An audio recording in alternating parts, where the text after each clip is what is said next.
로마서 14장 1절에서 6절 말씀. 믿음이 연약한 자를 너희가 받되 그의 의심하는 바를 비판하지 말라. 어떤 사람 모든 것을 먹을 만한 믿음이 있고 연약한 자는 채소를 먹느니라. 먹는 자는 먹지 않는 자를 업신여기지 말고 먹지 못하는 자는 먹는 자를 판단하지 말라. 이는 하나님이 저를 받으셨습니다. 나무의 하인을 판단하는 너는 누구뇨?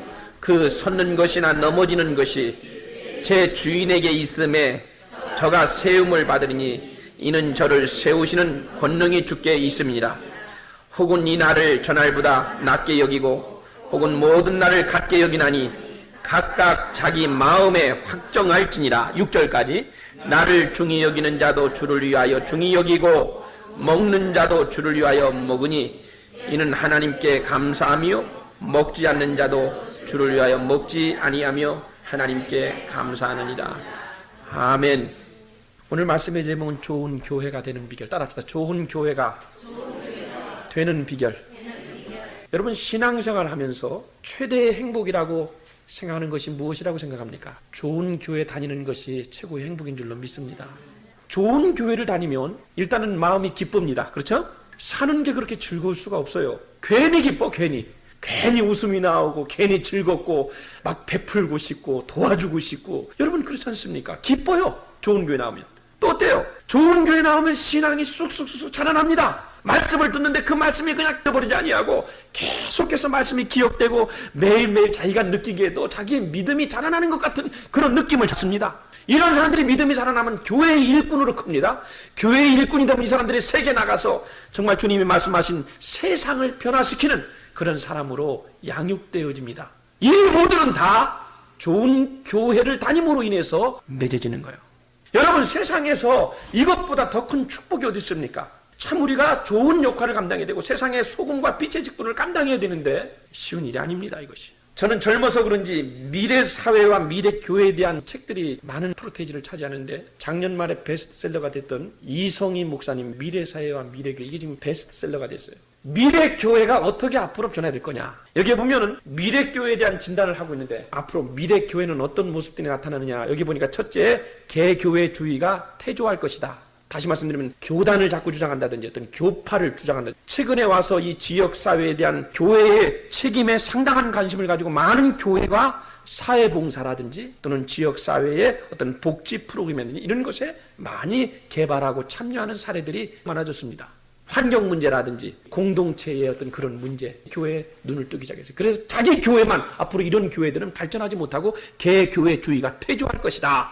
두 번째, 평신도 사역이 극대화될 것이다. 지금까지는 목회자 한 사람이 똑똑하면 그 목회자를 보고 교회가 부흥됩니다. 수백 명, 수천 명. 목사님 한 사람 때문에 설교를 잘하니까 능력이 있으니까 그 한 사람 때문에 목회자 한 사람의 역량에 따라서 교회가 특징 지어지고 교회의 성장도 목회자 한 사람에게 절대 의존적으로 되어졌던 것이 사실입니다.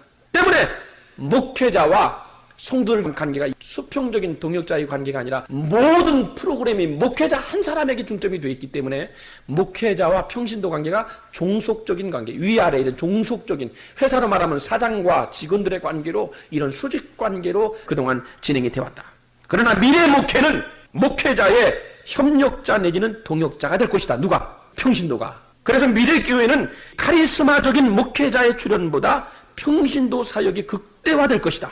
평신도 사역이 교회 성장의 주된 요인이 될 것이다. 물론 그동안에 목사님들이 카리스마적으로 목회한 거 잘못됐다는 얘기 아닙니다. 그동안엔 그랬어야만 됐어요, 교회가. 그것 때문에 우리 교회가 부흥한 겁니다. 그건 인정하지만, 그러나 앞으로 미래는 평신도 사역이 극대화될 것이다. 그래서 평신도 목회를 잘하는 사람이 앞으로 21세기의 주도적인 세계복음화의 주역이 될 것이다. 그런 교회가 앞으로 부흥할 것이다 라고 전문가들이 예언을 하고 있습니다. 세 번째, 예배 출석 교인이 감소할 것이다. 이렇게 진단하고 있습니다. 왜 그러느냐? 가족들이 여행을 좋아하고 레저 문화가 발달했기 때문에 주말이면 가족들 또는 부부만의 시간들을 많이 갖기를 원합니다. 교회를 나오지 않아도 한두 시간 걸려 가는 거 힘들어요. 기름값 아깝죠. 수고합니다. 방송 매체가 엄청나게 발달됐습니까? 집에 가만히 있으면 기독교 채널에서 유명한 세계적인 목사님들이 전 세계에서 설교하는 것이 한눈에 볼 수 있어요. 편합니다. 버튼만 누르면 예배를 드릴 수 있어요. 그러니까 교회에 애써서 이렇게 땀을 흘리며 고생하면서 교회까지 와가지고 예배 출석하는 사람들 앞으로 줄어들 것이다 라고 전문가들이 예언합니다. 그렇기 때문에 교회가 앞으로 성장 구도가 아니고 성숙 구도로 변할 것이다. 교회에 얼마나 많은 숫자가 모이느냐가 문제가 아니라 그 모인 성도들이 얼마나 질적으로 성장하고 있는 성숙 구도로 교회가 바뀌고, 그리고 개인 목회가 아니고 팀 목회로 목회가 발전할 것이고, 중앙 집권에서 지방 분권으로 내려갈 것이다. 이렇게 예언하고, 마지막 네 번째로 보면 여성의 교회 정치 참여가 증대될 것이다. 특히 서구사회는 그렇죠. 여성이 남성의 보조자거나 관리자가 아니라 남성을 지도하는 지도자로서의 그런 자리가 확고하게 위치가 확보되었다. 이렇게 미래교회를 예언하고 있습니다. 이 책은 그대로 접어두고, 문제는 좋은 교회, 미래를 대비한 그런 교회가 됐으면 좋겠는데, 그런 교회가 어느 날 갑자기 하늘에서 뚝 떨어지는 것이 아닙니다. 여러분 손으로 만들어져 가는 것입니다. 할렐루야. 이제 교회의 개념은 21세기는 얼마나 아름답게 졌느냐, 얼마나 크냐, 주차장 시설이 얼마나 잘 돼 있느냐, 시설이 어떻게 되었느냐, 프로그램이 어떠냐, 이런 게 문제가 아니고, 앞으로 좋은 교회다라고 말할 때는 좋은 사람들이 많이 모여 있으면 그 교회는 좋은 교회인 줄로 믿습니다. 아멘. 어떻게 해야 좋은 사람들이 많이 모이는 교회가 될 수 있느냐? 첫째는 여러분, 예수 그리스도의 이름과 십자가의 보혈이 선포되는 교회가 좋은 교회인 줄로 믿습니다. 이민교회 특히 자칫 잘못하면 친교 집단으로 이렇게 동창들 모임이나 아니면 일주일에 한 번씩 만나서 그냥 얼굴 보는 걸로, 점심 한 끼 먹는 걸로, 한국 음식 맛보는 걸로 때울 수가 있는 그런 특성을 가진 교회가 되기 쉽습니다. 어떤 교회가 좋은 교회냐? 교회가 교회답고 성도가 성도화지려면 예수 그리스도의 이름, 십자가의 보혈이 선포되는 교회, 복음이 선포되는 교회가 좋은 교회인 줄로 믿습니다. 복음이 뭡니까? 복음은 구원을 주는 기쁜 소식이에요. 인류의 구원을 위해서 오신 예수님의 말씀과 그의 생애가 기록된 하나님의 말씀, 기록된 말씀, 성경이 복음입니다. 할렐루야. 빌립보서 1장 27절에 보면 오직 너희는 그리스도의 복음에 합당하게 생활하라. 복음에 합당하게 생활한다. 그리스도를 증거하는 생활을 말하고 있는 겁니다. 전도하는 것이 교회의 본질적인 사명인 줄로 믿습니다. 전도는 교회의 본질이며, 전도는 모든 성도들을 향한 예수님의 지상 최대의 명령이자 마지막 유언이라는 사실을 깨달아야 됩니다. 그렇기 때문에 성도들이 전도할 때에 비로소 진정한 그리스도인이라고 칭할 수 있는 것입니다. 복음을 전해야 됩니다. 이것 때문에 여러분 성경에 보시면 스데반 집사님은 돌에 맞아 죽기까지 했고, 야고보 사도는 이 복음 때문에 목이 잘리기까지 했고, 베드로는 이 복음 때문에 십자가에 거꾸로 매어 달려 죽기까지 했던 이 예수님의 증인들이 성경에 기록되고 있습니다. 그렇기 때문에 바울 사도는 로마서 1장 16절 말씀에 내가 복음을 부끄러워하지 아니하노니 이 복음은 모든 믿는 자에게 구원을 주시는 하나님의 능력이 됨이니라. 바울은 복음을 부끄러워하지 않는다. 왜 복음을 부끄러워하지 않느냐? 이 복음이 모든 믿는 자에게 구원을 주시는 하나님의 능력이 됨이라 그랬어요. 할렐루야. 복음이 하나님의 능력이 되는 거예요. 복음을 전하는 방법이 두 가지가 있습니다. 첫째는 입으로만 전하는 사람이 있고, 둘째는 내 속에서 체험된 것으로 전하는 사람이 있습니다. 입술로 전하는 사람, 물론 복음은 능력이기 때문에 그저 성경을 읽기만 해도 은혜가 될 때가 있어요. 은혜가 되긴 돼요. 성경을 듣기만 해도 은혜가 되긴 됩니다. 왜? 하나님의 능력이기 때문에, 말씀은. 그러나 여러분, 이거 최선의 방법이 아닙니다. 예레미야 23장 29절에 보면 나 여호와가 말하노라 내 말이 불 같지 아니하냐? 반석을 쳐서 부서뜨리는 방망이 같지 아니하냐? 복음이 폭발하려면 불같이, 반석을 쳐서 부서뜨리는 방망이같이 복음은 파괴적이고 엄청난 능력을 가지고 있는 것이 복음인 줄로 믿습니다. 그렇기 때문에 여러분들이 복음 전도할 때에 말로만 전도하지 마시고 내 신앙 간증이 있어야 되고, 내가 믿는 예수가 거기에 증거돼야 되고, 내가 믿는 복음, 내가 체험한 하나님의 은혜가 곁들여져서 전파될 때 그 말씀이 초능력의 말씀이 되고 권세가 나타나고 기적이 나타나고 능력이 나타나게 될 줄로 믿습니다. 여러분의 간증이 그 복음에 같이 묶여서 나가야 돼요. 전도하는 거 보면 가관입니다. 보니까 뭐라 그러냐면, 누가 그러는데 기도하면 응답 받는다고 합디다. 누가 그러는데 예수 믿으면 구원 받는다고 그럽디다. 복음을 이렇게 전하는 사람이 있어요. 예수 그리스도의 이름, 십자가의 보혈 절대로 빼먹어서는 안 됩니다. 고린도전서 2장 2절 말씀에 예수 그리스도와 그의 십자가에 못 박히신 것 외에는 나는 아무것도 알지 않기로 작정하여노라.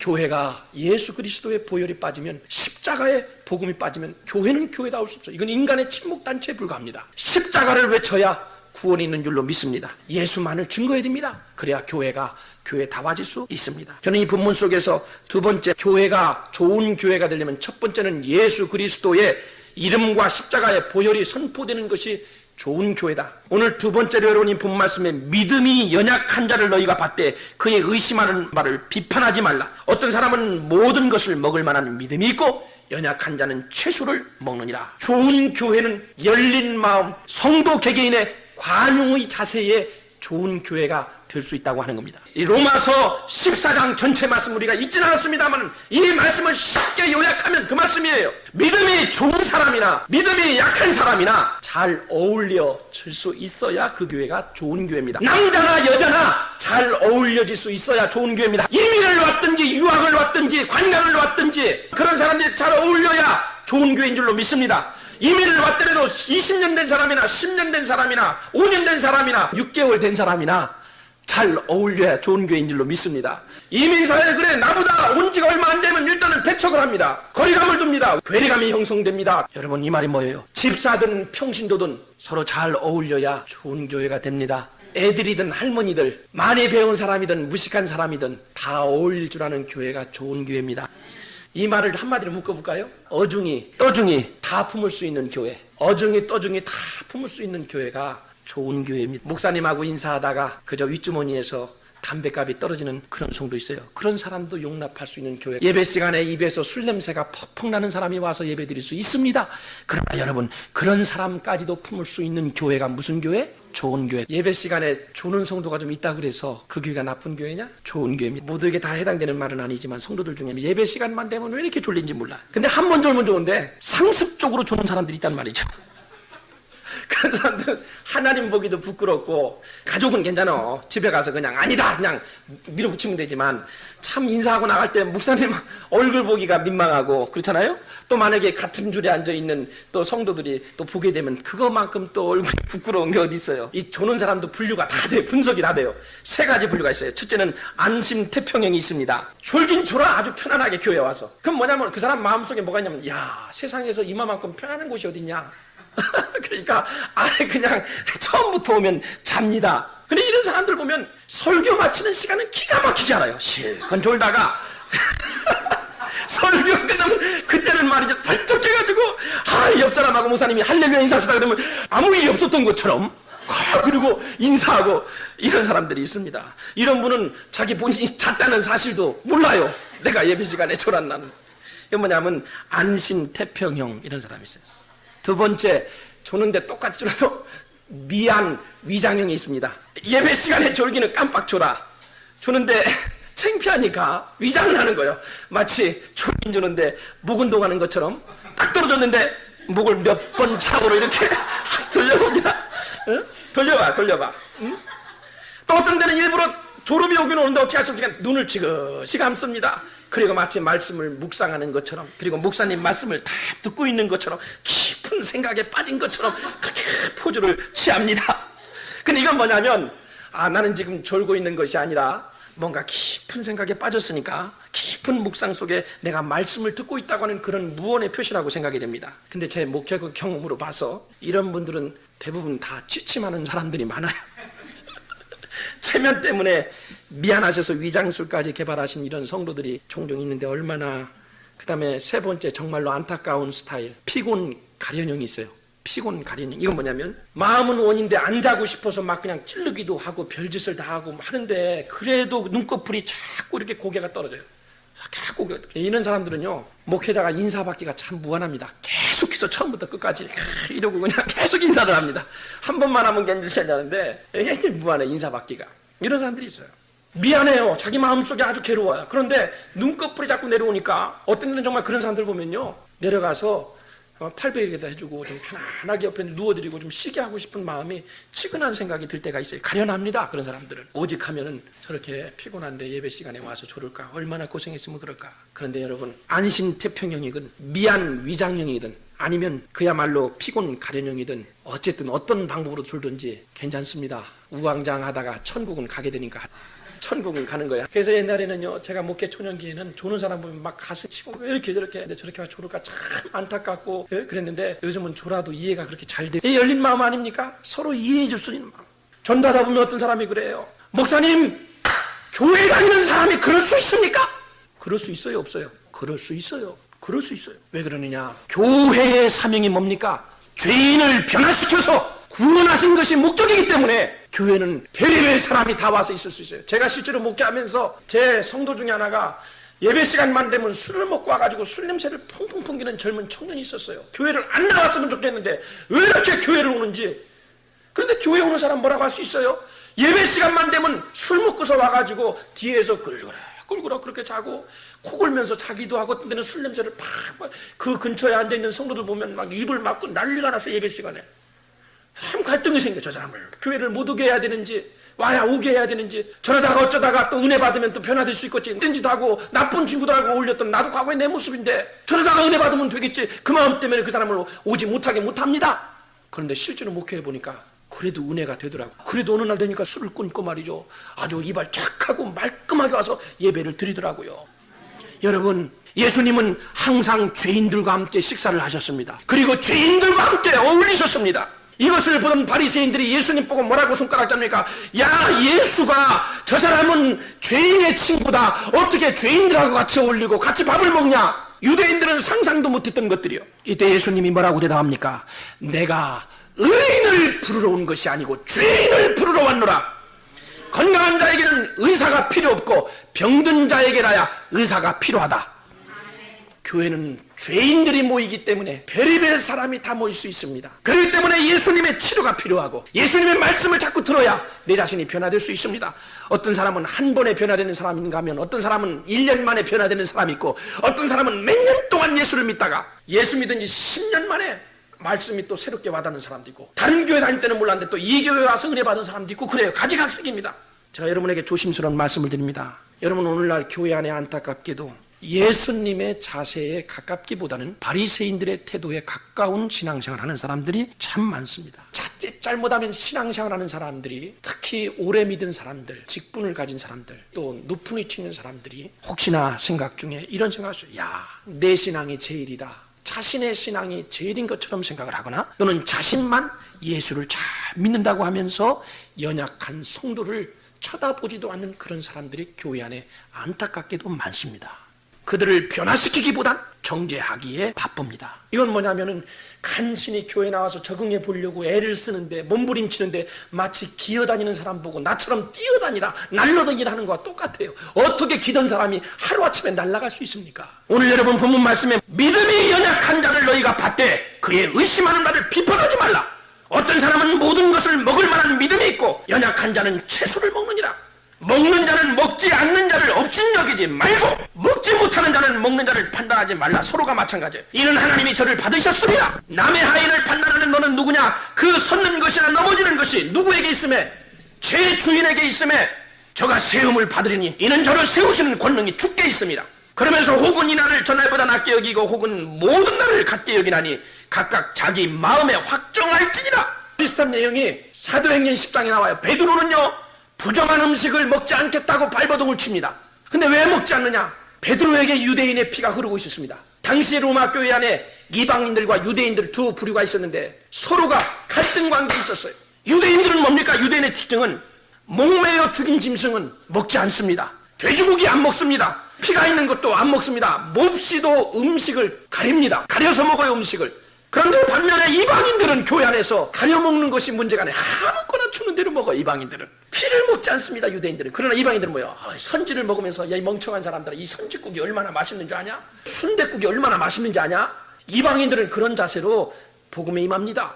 그러니까 역시 이방인들 입장에서 음식을 꺼려하는, 구별하는 그런 유대인들을 볼 때는 어때요? 아유, 저 사람들 저 믿음이 좋은 줄 알았더니 저렇게 까다롭게 율법적으로 신앙생활 하는구나 비판하기 시작했고, 또 유대인들이 볼 때는 아유, 저 짐승만도 못한 놈들, 성경에 피 있는 걸 먹지 말고 이것저것 가리라고 말했는데 저것저것 가리지도 않고 그냥 있는 대로 다 처먹는구나 말하자면 그 정도로 심하게 서로 비판합니다. 교회 안에 이것 때문에 갈등이 갈등이 겪고 교환의 분란이 일어나기 시작했어요. 바울 사도도 한때는 음식 때문에 갈등이 많이 왔습니다. 그런데 오늘 본문에 와서 로마서 14장에 바울 사도가 고백하기를 각기 자기 마음에 확정하라 그 얘기입니다. 소신껏 결정하라 그 얘기입니다. 이건 뭐냐, 한마디로 본질적인 것이 아니고는 서로에 대해서 관용을 베풀라 그겁니다. 예수 그리스도의 복음을, 성경을 다르게 해석하고 다르게 이해하는 건 문제가 되지만 본질적인 것 제외하고는 웬만한 것은 서로 포용하고 덮어주고 이해하고 관용을 베풀라, 열린 마음을 가지라 그 얘기입니다. 할렐루야.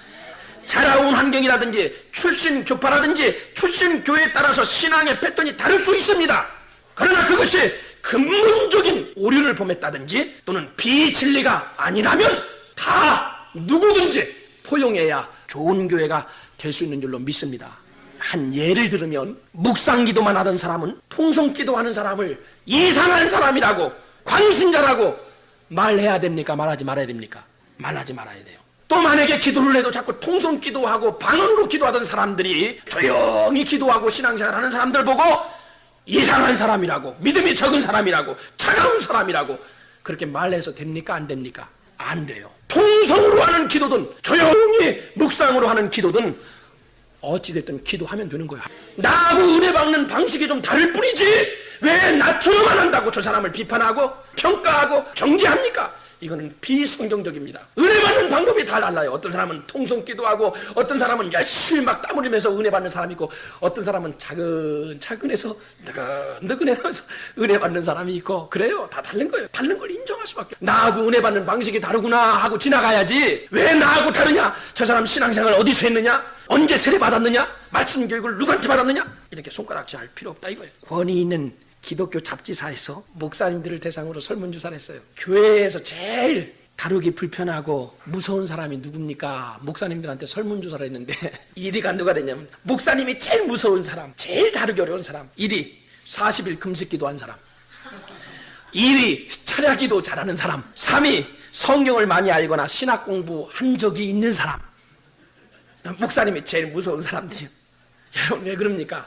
자기 신앙을 위해서 금식하고 철야하고 성경 공부하는 거 할렐루야. 개인의 영적인 성장이 있어서 이건 매우 중요합니다. 그리고 이렇게 해야지만 하나님께 쓰임받는 도구가 되는 지름길이 될 수 있어요. 기도 많이 해야 되고. 그런데 이것이 왜 문제가 됩니까? 대부분 이런 분들 중 상당수가 이렇게 금식하고 성경을 공부하고 신학 공부하고 이런 모든 것들이 죄송한 얘기 다 그런 건 아니에요. 이 금식 기도하고 이 철야 기도한 거를 자기의 신앙 성장에 적용시키는 것이 아니라 40일 금식 기도하고 와가지고 한다는 말이 그 다음 주일날 예배 드리면서 목사님 내가 보니까 더 기도해야 돼, 장로님 더 기도해야 돼, 저건자 더 기도해야 돼, 저건 저렇고 이건 이렇고 자꾸 남을 정죄하는 일에 사용하는 케이스가 많다는 얘기입니다. 10절부터 보면 네가 어찌하여 내 형제를 판단하느냐, 어찌하여 내 형제를 없인 여기느냐, 우리가 하나님의 심판대 앞에 서리라. 기록되었으되 주께서 가라사대 내가 살았노니 모든 무릎이 내게 꿇을 것이요 모든 혀가 하나님께 자백하리라 하였느니라. 이러므로 우리 각인이 자기 일을 하나님께 직고하리라. 예수님께서 십자가를 지시기 전날 밤 제자들 불러놓고 겟세마네 동산에 올라가시면서 밑에 놓고 제자들 보고 뭐라고 하세요? 기도하라, 깨어 기도하라. 거기에 수제자들을 모아놨어요. 겟세마네 동산에서 열심히 기도하시고 내려보니까 제자들이 콜콜 자고 있었어요.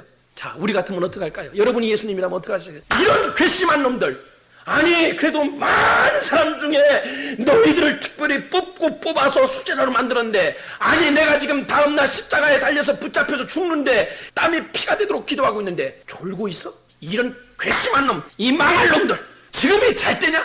야 너희 그게 믿음이야?